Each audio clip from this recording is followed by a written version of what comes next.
Dear students, இந்த ஸ்லைடில் நம்ம என்ன பார்க்க போகிறோம்னா டிஎம்எல் கமாண்ட்ஸ் பற்றி பார்க்க போகிறோம். So what is DML? Data manipulation language. இது எதுக்கு யூஸ் பண்ணுறோன்னா retrieve and manipulate the data.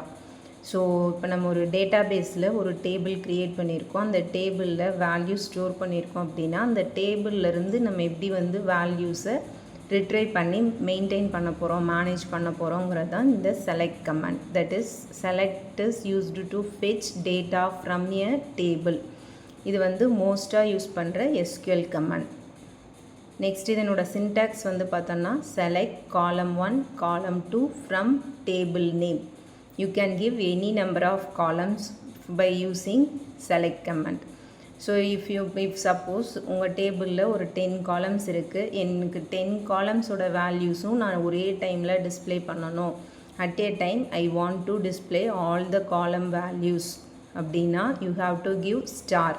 So select star from table name. நம்ம இங்கே என்ன டேபிள் நேம் யூஸ் பண்ணியிருக்கோன்னா student. So select star from student.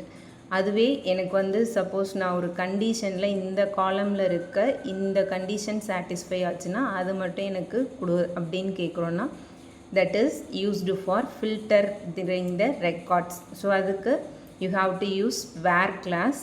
So where clause how you can use it? Select star from table name where condition. இப்போ இந்த எக்ஸாம்பிளில் பார்த்தீங்கன்னா வேர் condition என்ன பண்ணோன்னா எந்த ஸ்டூடெண்ட்டோட ஏஜ் 18க்கு மேலே இருக்கோ அவங்களோட காலம் வேல்யூஸை மட்டும் டிஸ்பிளே பண்ணும். The next one is order by class.